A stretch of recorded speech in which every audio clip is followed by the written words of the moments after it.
Baghdad میں ایک بزرگ تھے تو درزیوں کا کام کرتے تھے. اللہ کے نبی حضرت ادریس علیہ السلام بھی درزیوں کا کام کرتے تھے. خوش ہوئے نا بات سن کے؟ پیشہ کوئی بھی برا نہیں. ایک برا ہے وہ ہے ہاتھ پھیلانا. اس کے علاوہ کوئی پیشہ برا یہ برا نہیں، یہ ہاتھ پھیلانا برا ہے. حضرت شیخ محمد بن حسن کہتے ہیں کہ وہ بزرگ جو تھے نا، امام غزالی نے لکھا ہے، وہ درزیوں کا کام کرتے تھے. تو اس زمانے میں نا کھوٹا سکہ بھی کبھی کبھی آ جاتا تھا. کھوٹا سکہ پرانے لوگوں کو تو پتا ہوگا، چلو نوجوانوں کو بتا دیتا ہوں. چاندی کے سکے ہوتے تھے تو اوپر سے جب وہ گھس جاتا تھا نا نمبر، تو اس کو کہتے تھے اب کھوٹا ہو گیا. کیوں جی بزرگوں ایسے ہی ہے. وہ گھس جاتا تھا تو کہتے تھے سکہ، تو وہ چلتا نہیں تھا کہیں بھی. تو وہ بابا جی کی دکان مشہور ہو گئی تھی کہ وہاں کھوٹے سکے بھی چل جاتے. لوگ دے آتے تھے کھوٹے سکے، بہت سارے لوگ دے دیتے. بابا جی چپ کر کے قبول کر لیتے. مشہور ہو گیا، جو بھی جاتا کھوٹے سکے دے آتا. بابا جی قبول کر لیتے. پھر شام کو نہ گھوڑے پہ بیٹھ کے جاتے اور دریا میں بہا. ایک دن کچھ بندے کھوٹے سکے لے کے آ گئے تو بابا جی ابھی مصلے پہ تھے، نماز پڑھ رہے تھے. تو بیٹے نے کپڑے دیے تو کھوٹے سکے وصول کیے. تو وہ کھوٹے سکے دینے والا شخص کھوٹے سکے دے رہا تھا. تو وہ بچہ کہنے لگا تم نے بڑی عرصہ بیوقوف بنایا میرے ابا کو، کھوٹے سکے دے لے جاؤ. کہنے لگا تمہیں واقعی نہیں پتا چلتا کھوٹے ہیں؟ کہا ابا جی کا نہیں مجھے پتا، پر مجھے تو پتا ہے نا. اور میرا ابا شام کو کھول کے دیکھتا ہے تو پھر جو کھوٹے کھوٹے ہوتے ہیں انہیں دریا میں بہا کے آتا ہے. لے جاؤ اپنے. اتنی دیر میں بزرگ نماز سے فارغ ہوئے. کہنے لگے نہیں نہیں بیٹے رکھ لے، کھوٹے ہی رکھ لے. سننا بات. کہا جناب کیوں؟ فرمانے لگے میں کھوٹے اس لیے رکھ لیتا ہوں کہ لوگوں نے پیسوں میں ملا کے دوسروں کو بھی تو دینے ہیں نا. تو میں چاہتا ہوں چلو باقی لوگ نقصان سے بچ جائیں، ہمارا تو گزارا ہو ہی رہا ہے. باقی لوگ نقصان سے بچ جائیں. اور فرمایا پھر میں شام کو جا کے دریا میں ڈال کے آتا ہوں کہ کہیں میری اولاد بھی ان کو آگے نہ چلا دے. میں چاہتا ہوں کہ اور لوگ اس کام سے بچ جائیں. درویش کہتے ہیں کہ جب اس بابے کا آخری وقت آیا نا تو جو اس نے جملہ کہا میرا کلیجہ پھٹ گیا. آخری وقت جو اس نے دعا مانگی تو فرماتے ہیں میرے اندر وجد اور کیف کی صورت پیدا ہو گئی. فرماتے ہیں ان بزرگوں نے اپنے آخری وقت دعا مانگی، اے اللہ میں نے ساری زندگی کھوٹے سکے قبول کیے تاکہ تیرے بندے شر سے بچ جائیں، تو یا اللہ تو بھی اس کھوٹے سکے کو قبول فرما. اللہ میں نے کھوٹے سکے قبول کیے، کھوٹے، تاکہ تیرے بندے تکلیف سے بچ جائیں. تو مالک میں بھی کھوٹا ہی ہوں، اللہ تو بھی اس کھوٹے کو قبول فرما لے. اور یہ دعا مانگ کے نا تو کبھی روتے کبھی ہنستے. لوگوں نے کہا کیا ہوا؟ کہتے ہیں لگتا ہے رب نے کھوٹا سکہ قبول فرما لیا. لگتا ہے کہ اللہ نے کھوٹا سکہ قبول. لوگوں کو تکلیف سے بچائیں. ہمارا وجود یارو مطلب کیا ہو جائے گا 2 منٹ کے لیے سمجھ لیں کیا ہو جائے. یعنی اگر آپ بڑے غصے سے باہر آئے اور پاپڑ بیچنے والے پہ آپ نے غصہ نکال لیا سارا، میں رات کی ڈیوٹی کر کے آیا ہوں تھکا ہوا ہوں اور تو پاپڑ بیچنے آ گیا، تم لوگ بڑے نالائق ہو بدتمیز ہو. آپ نے یہ سخت جملے کہہ دیے، چپ کر کے وہ آدمی معذرت کر کے گزر گیا. وہ تو سارا دن پریشان رہے گا نا کہ میری غریبی کا مذاق اڑا. مطلب ہو کیا گیا، ہوا کیا اگر اس نے کوئی بات کر لی. اعلیٰ حضرت فاضل بریلوی کے خلیفہ تھے لاہور میں سید ابو البرکات شاہ صاحب رحمت اللہ تعالی علیہ. تو رات کو ایک شخص تراویح کے بعد حضرت سویا کرتے تھے. بہت سارے لوگ تو سو ہی نہیں پاتے رمضان کی راتوں میں، سو ہی نہیں پاتے. میں خود نہیں سو پاتا. اب تراویح سے اگر آپ 10:30 فارغ ہوئے تو 2 بجے اگر آپ کو دوبارہ اٹھنا ہے تو بیچ میں آپ کو کیا ملے گا؟ اگر آپ نے کچھ پڑھنا پڑھانا ہے، صبح درس دینا ہے، تو پھر تو آپ کے لیے بڑا اور یہ خاصا مشکل کام ہے. یہ خاصا مشکل کام ہے. آپ یقین کریں چند تفسیریں دیکھتے ہیں تو ٹائم بہت زیادہ ہو جاتا ہے. وہ پھر آگے سننے والوں پہ بھی ڈیپینڈ کرتا ہے ان کے مزاج مبارک کس طرح کے. سید صاحب رحمت اللہ علیہ نا عشاء کی نماز کے بعد تراویح پڑھ کے تو کچھ عبادت کی، کچھ مطالعہ کیا، صبح درس دینا تھا تو تھوڑی دیر کے لیے بوڑھے آدمی تھے، تھک گئے تو سو گئے. ایک بندہ نہ کہیں گیا ہوا تھا تو واپس آیا تو اس نے دروازے پہ دستک دی. تو سید صاحب کے بیٹے تھے، بخاری شریف کی شرح لکھی، بڑے عالم تھے سید محمود رضوی صاحب رحمت اللہ. رضوی صاحب کہتے میں نے دروازہ کھولا، میں نے کہا ہاں جی بولو. کہنے لگا جی میں نے سید صاحب سے ملنا ہے. مفتی اعظم پاکستان تھے وہ، لاہور میں حزب الاناف ادارہ تھا، سید ابو البرکات صاحب. میں نے حضرت صاحب سے ملنا ہے. تو کہا کوئی حکم ہو تو مجھے نہیں, جی میں نے انہی سے ہی ملنا ہے. یہ بھی بڑا مسئلہ ہوتا ہے, میں نے انہی سے ہی ملنا ہے. چلو ٹھیک ہے جی, انہی سے مل لو. تو کہتے ہیں اتنی دیر میں نا سید صاحب بھی اٹھ کے آ گئے. محمود کون آیا؟ تو اس نے کہا حضور میں آپ کا ایک عقیدت مند ہوں, تو میں کہیں گیا ہوا تھا تو ابھی واپس آیا ہوں, تو مسئلہ نا کئی دفعہ پوچھنا کرتا ہوں تو بھول جاتا ہوں, ذرا بات کی نزاکت کو دیکھنا, بھول جاتا ہوں. تو یاد آیا تھا تو میں نے کہا چلو ابھی پوچھ آتا ہوں, گزر رہا تھا یہاں سے. میں پوچھو. کہنے لگا جی پوچھنا یہ تھا کہ جس نے فرض جماعت کے ساتھ نہ پڑھے ہوں رمضان میں, تو کیا وتر جماعت سے پڑھ سکتا ہے؟ مسئلہ پوچھنا تھا. علامہ محمود رضوی صاحب کہتے ہیں مجھے بڑا ہی غصہ آیا. میں نے کہا کہ پتہ نہیں کوئی اس وقت مشکل آ گئی ہے جو رات کو آیا ہے. کسی وقت انسان رات کو طلاق دے بیٹھتا ہے, کوئی ایسی بات ہو جاتی ہے تو عالم کے دروازے پر, یہ تو عام سا مسئلہ ہے, سویرے بھی پوچھ لیتا. اتنی تکلیف دی اس نے, کتنی بڑی اذیت ہے. اور ایسے ہوتا ہے, ہم نہیں احساس کرتے کہ یار تھوڑا سا دیکھ لیں, ماحول کو دیکھ لیں, طبیعت کو دیکھ لیں. مجھے بڑی اچھی طرح یاد ہے کہ میں نے ایک دفعہ نا ایک عالم سے مسئلہ دریافت کیا, وہ ہمارے استاد تھے, تو مجھ پہ ناراض ہوئے. میں بڑا پریشان ہوا کہ پوچھی تو میں نے دین کی بات تھی, تو استاد ہی ناراض ہو گئے. استاد واپس آئے تو یہ کہنے لگے تمہیں پتہ ہے میں شوگر کا مریض ہوں. میں بڑی تکلیف میں تھا, اور میں نے نماز کے لیے میں جلدی کیوں اٹھ کے چلا گیا تھا, میں نے ایک روٹی کھانی تھی, مجھے کچھ ہو رہا تھا. تو اب میں اگر تجھے انکار کرتا, دین کی بات تھوڑا دیکھ لیا کرو, مزاج کو سمجھ لیا کرو. تم سمجھتے نہیں, احساس نہیں پیدا کرتے. وہ بڑی اس وقت چیز سمجھ میں آئی کہ کچھ چیزیں ایسی ہوتی ہیں, ہر وقت انسان ایک موڈ میں نہیں ہوتا. آپ سمجھیں, بہرحال جو بات کرنا اس کو سمجھیے گا. تو وہ کہتے ہیں کہ سید صاحب نے اس کو کہا, میں بات ختم کرنے لگا ہوں, کہا کہ وہ اگر نہیں نہ پڑھے فرد جماعت کے ساتھ تو بہتر یہ ہے کہ وتر بھی جماعت سے نہ پڑھو. وہ بندہ مطمئن ہو کے چلا گیا.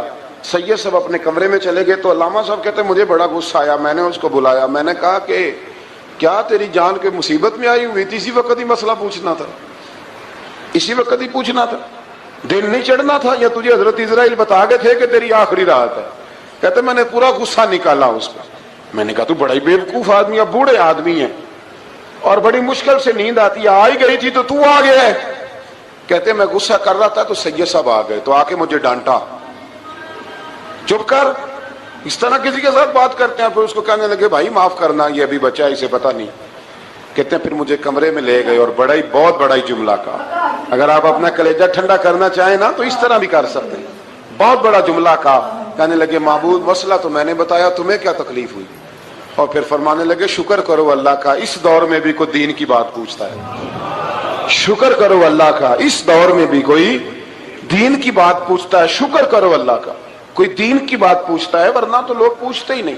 تو اگر آپ خوش کرنا چاہیں اپنے آپ, تو آپ سائیکل والے پہ غصہ کرنے کی بجائے یہ بھی تو کہہ سکتے ہیں نا شکر ہے رزق حلال کما رہا ہے, مانگ کے نہیں کھاتا, شکر ہے یہ محنت کر رہا ہے اپنی. تو آپ اپنے ذہن کو اس طرح کا بنائیں, سوچ کو اس طرح کا بنائیں. آج اس جمعے میں ہم نے ارادہ کرنا ہے کہ ہم نے آسانیاں دینے کی کوشش کرنی, ہم نے لوگوں کو تکلیف نہیں دینی, ہم نے کسی کو آزمائش میں مبتلا نہیں کرنا, ہم نے کوئی ایسا کام نہیں کرنا جس کی وجہ سے لوگ سمجھیں کہ یہ آدمی بوجھ بن گیا. کبھی بوجھ نہ بنے. یارو کتنا بدبخت ہے وہ آدمی جس کے مرنے کی لوگ دعا مانگے, اس کے مرنے کی. حضرت عبداللہ ابن مبارک کے پڑوس میں ایک یہودی رہتا تھا, یہودی تھا, یہودی. حضرت عبداللہ ابن مبارک مکان بیچنے لگے. حضرت عبداللہ ابن مبارک کا پڑوسی مکان بیچنے لگا, وہ یہودی. تو کہا تو کہا کتنے کا؟ 2000 دینار کا. 2000 دینار. تو انہوں نے کہا کہ اس گلی میں, اس محلے میں تو 1000 دینار کا مکان ہے, تو تیرا 2 کا کیوں ہے؟ کہنے لگے 1000 میرے مکان کا اور 1000 عبداللہ ابن مبارک کے پڑوسی ہونے کا. اس لیے کہ اتنا شاندار پڑوسی تمہیں کبھی نہیں ملے گا جس کی ہم نے کبھی آواز ہی نہیں سنی. 1000 روپیہ لوں گا ان کے پڑوس میں جگہ دینے کا, 1000. تو وہ شخص کہنے لگا یہ تو نے عجیب بات کر دی, حالانکہ تو یہودی ہے, یہ تو نے عجیب بات کر دی. تو کہنے لگا 3 دن میری گلی میں آ کے رہ, تو دعائیں مانگے گا کہ یا اللہ میں یہیں رہنا چاہتا ہوں. تو دعائیں مانگے گا کہ اتنا اچھا انسان, اتنا خیال رکھنے والا, اتنا خیال والا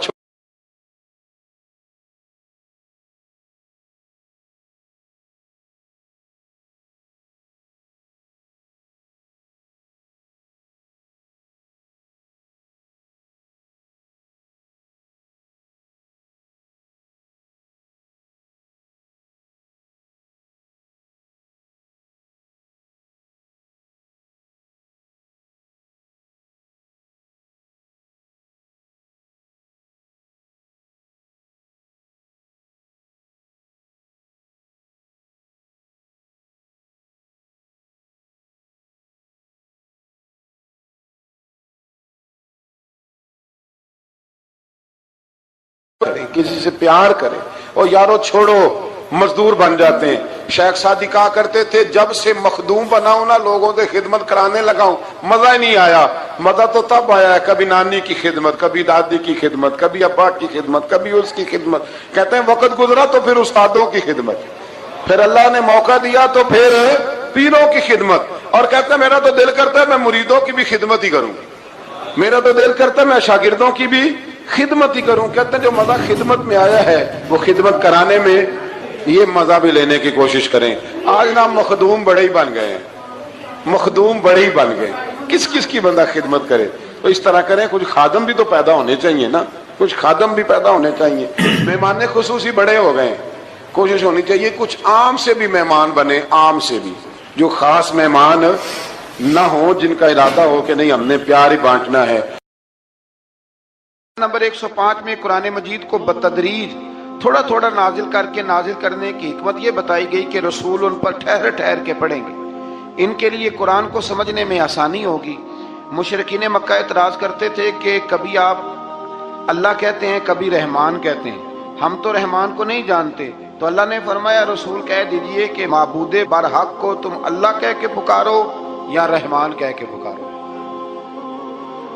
تم اسے جس نام سے بھی پکارو گے سب اسی کے نام ہے، اور اسے پکارنے میں میانہ روی سے کام لو۔ آخری آیت میں فرمایا کہ اللہ کی نہ کوئی اولاد ہے، نہ کوئی اس کی سلطنت میں اس کا شریک ہے، نہ اسے کسی مددگار کی ضرورت ہے، اور آپ اس کی کبریائی کو بیان کرتے رہیے۔ آگے شروع ہو جاتی ہے سورہ کہف۔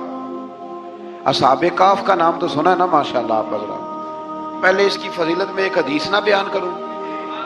نبی کریم صلی اللہ علیہ وسلم نے فرمایا، یہ مسلم شریف کی حدیث ہے، دجال آئے گا قیامت کے قریب اور بڑے لوگوں کو گمراہ کرے گا، تو حضور نے فرمایا جو سورہ کہف کی 10 آیات زبانی یاد کر لے نا وہ دجال کے فتنے سے بچ جائے گا۔ اللہ توفیق عطا فرمائے۔ اس سورہ مبارکہ کی آیت نمبر 9 سے اصحاب کہف کا ذکر شروع ہوتا ہے۔ اصحاب کہف، جب حضرت عیسیٰ علیہ السلام کو اللہ کریم نے چوتھے آسمان پہ بلا لیا نا، تو دقیانوس نام کا ایک بادشاہ ہوا بنی اسرائیل کے اندر، بڑا ظالم تھا، اس نے گمراہی پھیلا دی، اور جو لوگ معاذ اللہ کفر اور شرک نہیں کرتے تھے انہیں قتل کروا دیتا۔ تو 7-8 نوجوان اپنا ایمان بچا کے بھاگے۔ او ہو اللہ اکبر، ساری دنیا مال بچا کے بھاگتی، وہ 7-8 نوجوان اپنا ایمان بچا کے بھاگے کہ یہ ہمیں کہیں کفر کی طرف نہ لوٹا دے۔ تو جا کے ایک غار کے اندر چلے گئے، تو ایک کتا بھی ان کے ساتھ ہو گیا۔ انہیں کتے کو بڑے روڑے مارے کہ یہ اگر بھونکے گا، آواز نکالے گا تو ہم پکڑے جائیں گے، ہم نے تو چھپنا ہے۔ پر اس کو نہ ولیوں سے پیار ہو گیا تھا، اس نے کہا بھگاؤ جتنا مرضی مجھے، فطرت میری ہے کہ میں بھونکتا ہوں، پر جب اللہ کے ولی ہوں تو پھر میں ادب کرتا ہوں۔ یہ قرآنی واقعہ ہے۔ اچھا، یہ عین وہ واقعہ ہے قرآن مجید کا کہ جو بہت ساری چیزوں پر ویسے ہی نص ہے اور بہت ساری زبانیں ویسے ہی گنگ ہو جاتی۔ تو وہ 6-7 لوگ تھے، وہ چلے گئے غار کے اندر، جا کے انہوں نے پناہ لے لی۔ بادشاہ کو پتہ چل گیا کہ غار کے اندر ہے۔ اچھا، اللہ کی قدرت جیسے ہی داخل ہوئے انہیں نیند آ گئی، یہ سو گئے۔ اور قرآن مجید کہتا ہے، قرآن مجید کے یہ لفظ ہیں کہ کتا غار کے منہ پر بازو پھیلا کے بیٹھ گیا، گویا اپنے مالکوں کی خدمت کر رہا ہے۔ اب میاں صاحب کی ایک بات کر لیں درمیان میں۔ میاں صاحب فرماتے ہیں جنہ تنا وچ عشق نہ رچیا، کتے ہونا تھی چنگے، اور چلو مالک دے کر راکھی کر دے، صابر بھوکے ننگے۔ یہ دیکھو نا کہ اتنا تو ان کے اندر بھی کمال ہے۔ اپنے نا دونوں بازو پھیلا کے، کتا بھی غار پہ بیٹھ گیا، ان کو نیند آ گئی۔ بادشاہ نے پتہ کرایا کہاں بھاگ کے گئے، تو کہا وہ غار کے اندر ہیں۔ بادشاہ کہنے لگا کہ ان کی سزا یہ ہے کہ ایک دیوار چن دو غار کے منہ میں، غار کوئی بند کر دو۔ جس بندے کی ڈیوٹی لگائی نا غار چننے کی، بندہ بڑا نیک تھا، اس کو دیوار بنانے کا ذمہ دیا، اس نے نا دیوار بھی بنائی اور ایک تختی پہ نا سب کے نام لکھے، اور وہ تختی ایک صندوق میں رکھ کے وہاں بند کر دی، اور اسی طرح کی ایک تختی اس کے نیچے لکھا کہ ایک تختی ان کے ناموں کی نا میں مال خزانہ میں بھی بند کر رہا ہوں۔ اللہ تبارک و تعالیٰ کی قدرت کے بعد مفسرین نے لکھا ہے وہ 100 سال تک سوئے رہے، اور بعض نے لکھا ہے کہ 300 سال تک سوئے رہے۔ 300 سال کے بعد اس طرح ہوا کہ حکومتیں بدل گئیں، بیدروس نام کا ایک بادشاہ آ گیا، وہ بڑا نیک دل تھا، اس نے ہر طرف حضرت عیسیٰ علیہ السلام کی شریعت کا پھر سے نعرہ بلند کیا۔ اب نہ کچھ لوگ ایسے تھے جو منکر ہو گئے تھے کہ مرنے کے بعد دوبارہ کیسے اٹھیں گے۔ بادشاہ ایک دن حجرے میں گیا، جا کے دعا مانگی، یا اللہ کوئی ایسی بات دکھا جس سے لوگوں کا ایمان پکا ہو جائے۔ اس طرح کے بادشاہ ہوا کرتے ہیں۔ تو رب کریم نے کہا میں نے تو پہلے یہ راز چھپا کے رکھا ہوا ہے، کھول دیتے ہیں۔ اس نے دعا مانگی، اور ادھر کیا معاملہ ہوا، ایک چرواہا بکریاں چرانے والا وہاں سے گزرا۔ اس نے سوچا یہ دیوار ہے، اگر اس کا منہ کھول لوں نا کبھی تو میری بکریاں یہاں تھوڑا سا دھوپ کے اندر سستا لیا کریں گی۔ اس چرواہے نے کیا کیا کہ اس نے وہ دیوار گرائی تاکہ میری بکریاں اندر جایا کریں۔ وہ دیوار گرائی تو اس نے اندر 6-7 لوگ سوئے ہوئے دیکھے، اور کتا بھی سویا ہوا دیکھا۔ اللہ تبارک و تعالیٰ اپنی قدرت سے، اپنے فضل سے ان کی کروٹیں بھی بدلتا رہا، اپنی قدرت سے۔ ایک طرف انسان پڑا رہے نا تو اعضاء گل جاتے ہیں، ان کی کروٹیں بھی بدلی جاتی، مناسب روشنی بھی دی جاتی، حرارت بھی۔ اس نے دیوار گرائی تو ان کی آنکھ کھل گئی، ایک دوسرے سے کہنے لگے آج تو بڑی گہری نیند سوئے ہیں یار، آج تو لمبی نیند پوری کر لی، چلو بھوک بڑی لگی ہے ایک دوست کو بھیجو۔ یہ سارا واقعہ قرآن مجید میں موجود ہے، میں اپنے لفظوں میں بیان کر رہا ہوں۔ جاؤ ایک دوست کو بھیجو بازار سے نا کھانا لے آئے، پیسے وہی 300 سال پرانی کرنسی۔ وہ جب نان بھائی کی دکان پہ گیا نا سامان لینے، اس کو پیسے دیے تو وہ نان بھائی نے ہاتھ پکڑ لیا، کہنے لگا میاں تو کدھر سے آیا، یہ کون سے پیسے؟ اس نے کہا پیسے کا ہے کہ میں بھی سوچ رہا ہوں کہ حالات بدلے ہیں، سارے حضرت عیسیٰ کا کلمہ پڑھ رہے ہیں، ماحول اور ہے۔ اس نے کہا تیرے ہاتھ کوئی خزانہ لگ گیا ہے، یہ تو ہم نام سنتے تھے کہ یہاں کوئی دقیانوس نام کا بادشاہ رہا ہے، کوئی خزانہ، بتا کہاں سے لیے؟ شور ہوا، حاکم شہر تک خبر پہنچی، بادشاہ تک پہنچی۔ اس نے بتایا کہ بھئی ہم تو دقیانوس کے ڈر سے بھاگے ہیں، کل بھاگے ہیں یا آج سویرے، اتنا زیادہ ہمیں پتہ نہیں، کل یا آج سویرے بس نا، اتنا سا ہمیں یاد ہے کہ ہم گئے تھے۔ بہرحال لوگ جمع ہو گئے، اکٹھے ہو گئے، غار تک پہنچے۔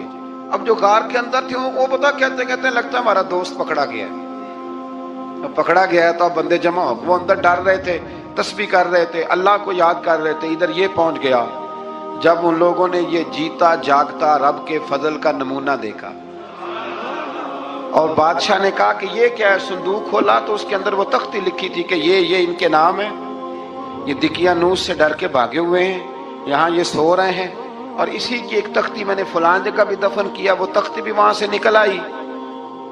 اب سب لوگوں کی آنکھوں میں آنسو آئے، اور سب کہنے لگے لا الہ الا اللہ، لا الہ الا اللہ، لا الہ الا اللہ۔ سب کہنے لگے ان اللہ علی کل شیء قدیر۔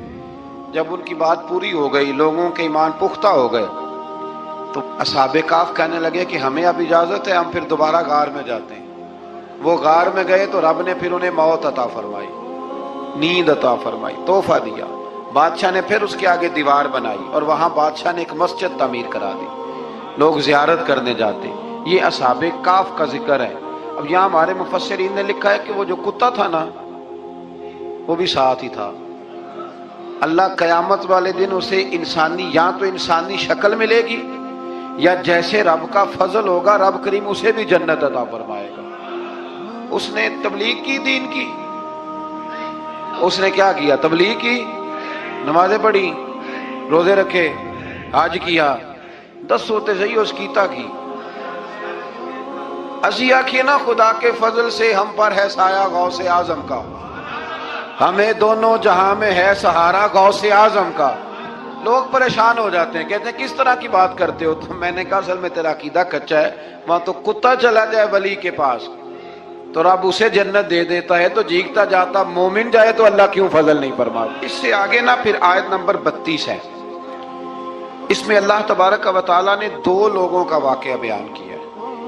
فرمایا ایک شخص کے انگوروں کے باغات تھے، اور چاروں طرف سے انہیں کھجوروں کے درختوں نے گھیر رکھا تھا، اور درمیان میں کھیتی بھی تھی، اور بیچ میں دریا بھی بہہ رہا تھا، اور ان باغات نے بہت عمدہ فصل دی۔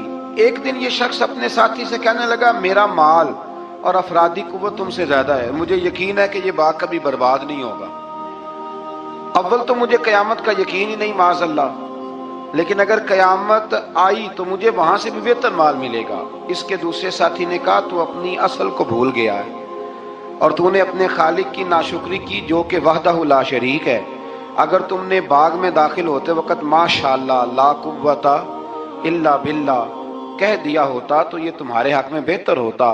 اگرچہ مال اور اولاد میں تم سے کم ہوں، لیکن میرا ایمان یہ ہے کہ اللہ تعالیٰ مجھے اس سے بہتر نعمت عطا کرے گا، اور آسمان سے کوئی آفت آئی اور تمہارا باغ تباہ و برباد ہو جائے گا، یا اگر اس کا پانی زمین میں دھس گیا تو پھر تم اسے تلاش نہ کر پاؤ گے، بالآخر اس شخص کا باغ برباد ہو گیا۔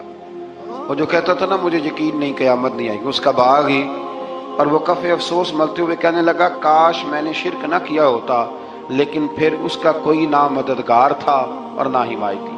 آیت نمبر 45 میں اللہ تعالیٰ نے دنیا کی زندگی کی ناپائیداری کو ایک مثال سے بیان فرمایا کہ آسمان سے بارش نازل ہوئی، گھنا سبزہ نکلا، پھر وہ سوکھ کر چورا چورا ہو گیا، جسے ہوا اڑا کے لے گئی۔ مال اور بیٹے تو محض جیتی دنیا کا سنگار ہے، جب تک تم زندہ ہو تب تک مال بھی ہیں اور بیٹے بھی ہیں۔ والباقیات الصالحات، اگر کچھ ہے باقی رہے گی تو تمہارے اچھے اعمال باقی رہیں گے، اور اگر اولاد نیک ہوئی تو وہ بھی باقیات الصالحات میں شامل ہو جائے گی۔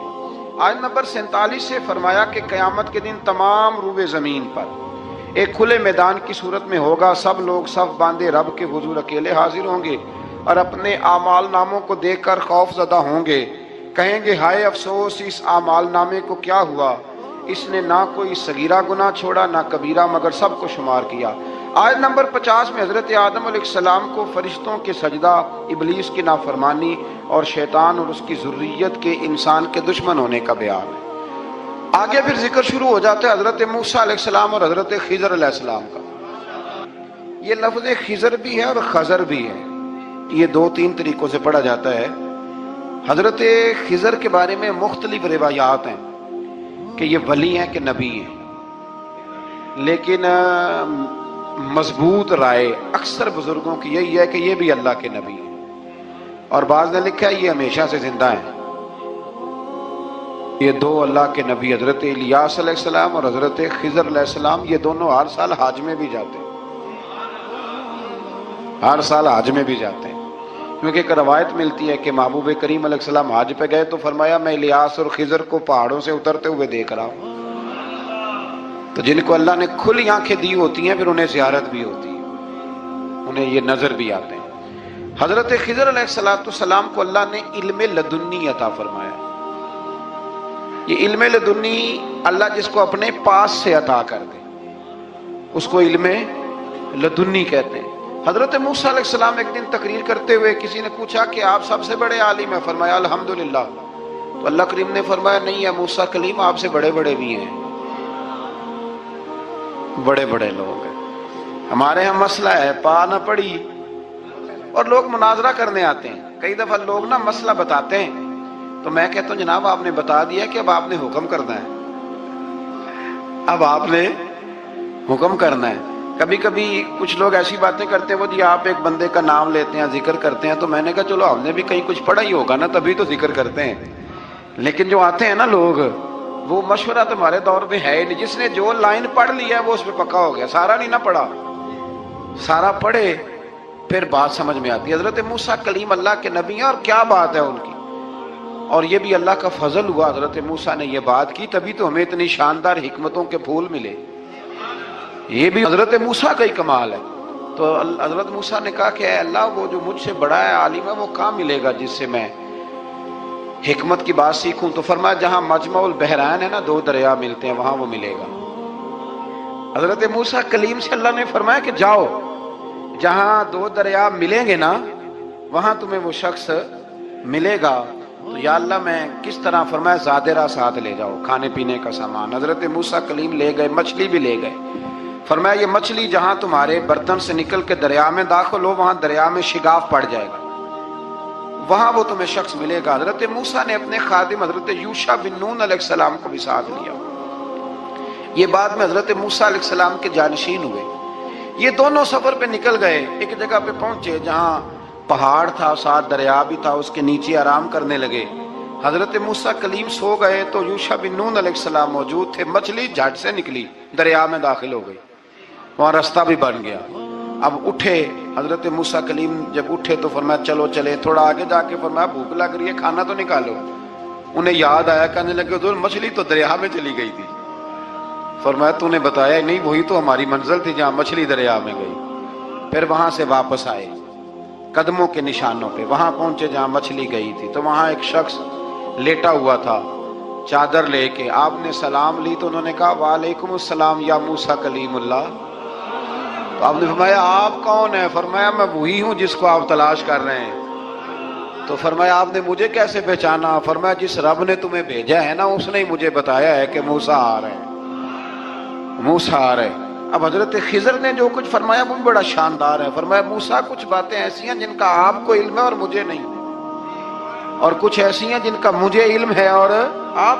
اللہ اکبر، یہ کبھی ہماری سمجھ میں بات آ جائے، یہ کبھی سمجھ میں آ جائے۔ کچھ باتیں ایسی ہیں جس کا مجھے علم ہے، اور یہ بڑے بڑے سیانے بندے نہیں مانتے، بڑے بڑے۔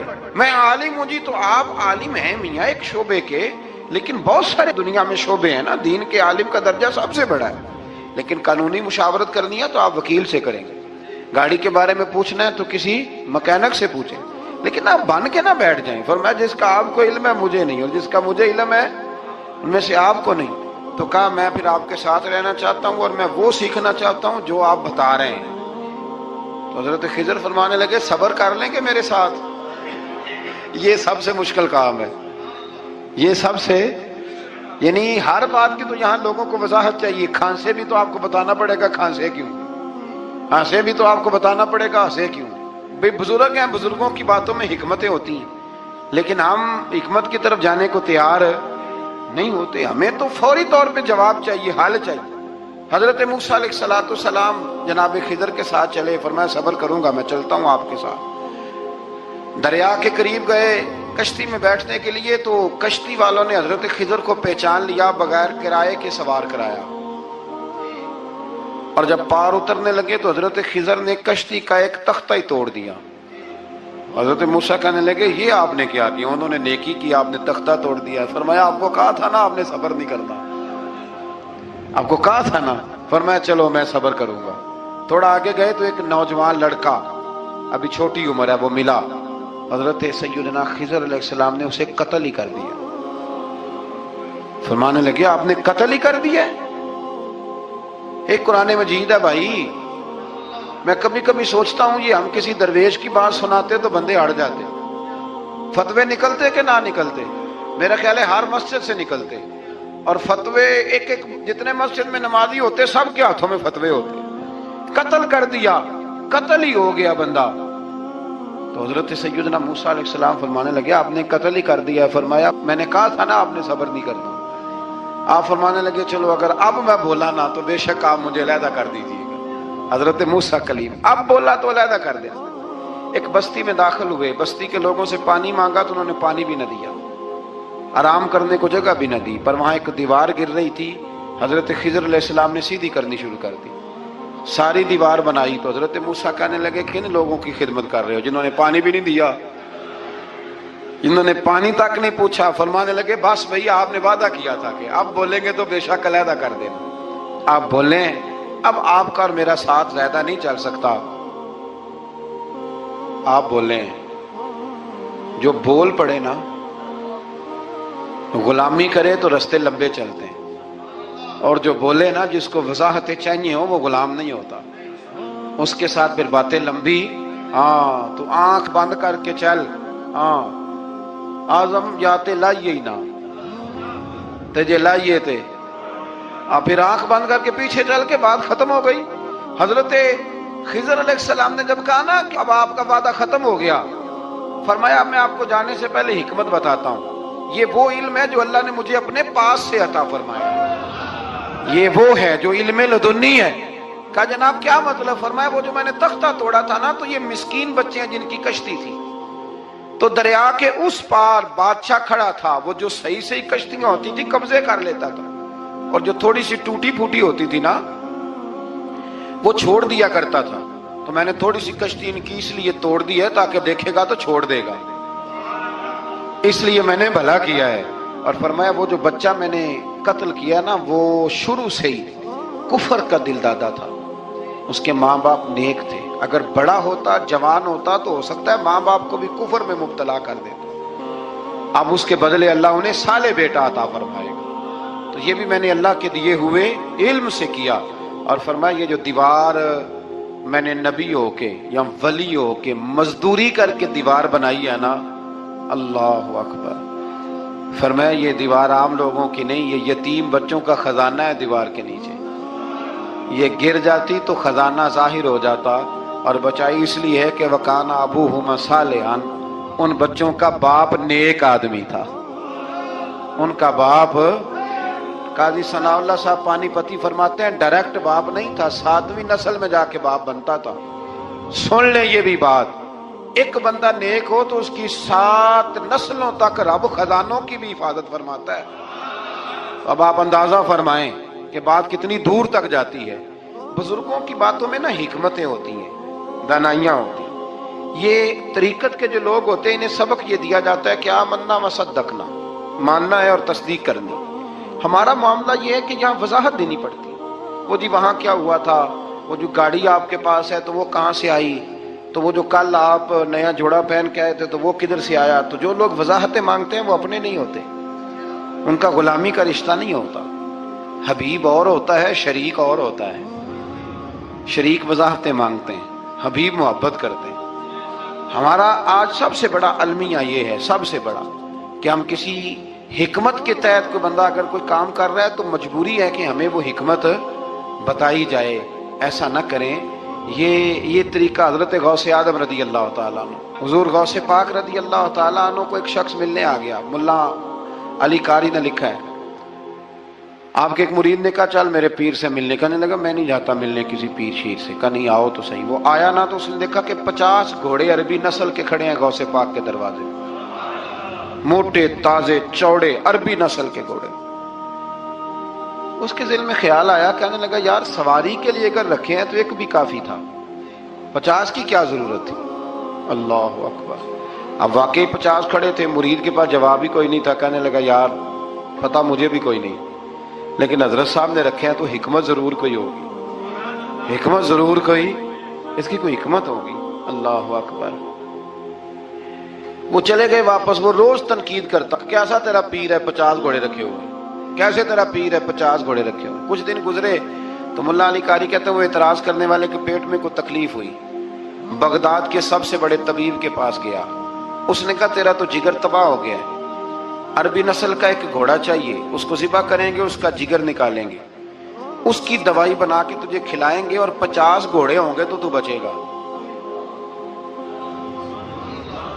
اب پریشان ہو گیا، کہنے لگا گھوڑے ہیں تو صحیح، پر جو میں حال کر رہا ہوں گا گھوڑے تو نہیں ملیں گے، میرا تو جوتوں والا کام ہے، وہ شاید مل جائیں.